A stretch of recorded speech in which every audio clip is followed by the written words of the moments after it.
Hi friends, ഇന്ന് നമ്മൾ തയ്യാറാക്കാൻ പോകുന്നത് നല്ല ഈസി ആയിട്ട് ഉണ്ടാക്കാവുന്ന ഒരു സ്നാക്സ് ആണ്.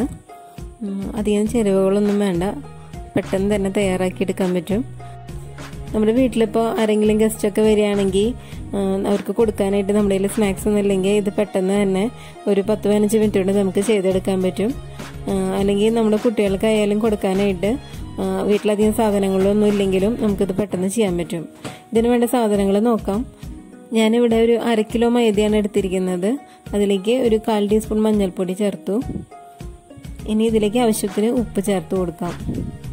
ഇനി ഉപ്പും മഞ്ഞൾപ്പൊടിയും നമ്മുടെ മൈദയിൽ നന്നായി മിക്സ് ആവാനായിട്ട് നന്നായി ഒന്ന് ഇളക്കി കൊടുക്കാം.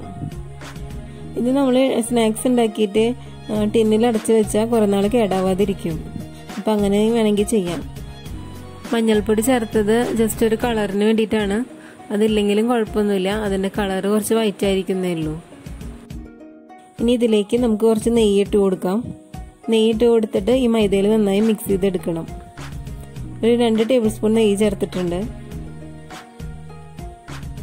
നെയ്യിന് പകരം വേണമെന്നുണ്ടെങ്കിൽ നമുക്ക് ഏതെങ്കിലും ഓയിൽ വേണമെങ്കിലും ഉപയോഗിക്കാം. ഇനി നമുക്ക് ആവശ്യത്തിന് വെള്ളം ചേർത്ത് ചപ്പാത്തി മാവ് പോലെ കുഴച്ചെടുക്കണം. ഇപ്പോൾ ആ മാവ് ഇവിടെ കുഴച്ച് റെഡി ആയിട്ടുണ്ട്. ഇനി ഇതിൽ നിന്ന് ചെറിയ ബോൾസ് ആയിട്ട് എടുത്തിട്ട് നമുക്ക് ചപ്പാത്തി പരത്തിയെടുക്കാം.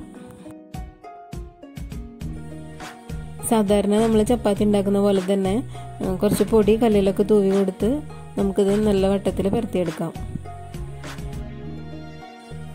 ഇനി ഞാനിത് ഒരു കട്ടർ വെച്ചിട്ടാണ്, ഇതുപോലത്തെ ഒരു സ്റ്റാറിൻ്റെ കട്ടർ വെച്ചിട്ടാണ് കട്ട് ചെയ്തെടുക്കുന്നത്.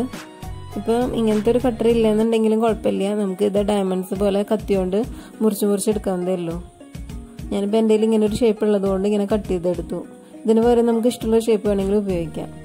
ഇനി നമ്മൾ കട്ട് ചെയ്തെടുത്തിരിക്കുന്ന ഈ സ്റ്റാറുകൾ ചൂടായ എണ്ണയിലിട്ടിട്ട് വറുത്തെടുക്കാം.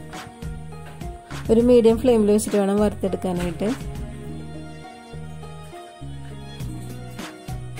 ഇത് 2 സൈഡും നമുക്ക് മറിച്ചിട്ടിട്ട് ഇതുപോലെ ഫ്രൈ ആയി നല്ല ഗോൾഡൻ കളറായിട്ട് വരുമ്പം ഇത് കോരിയെടുക്കാം.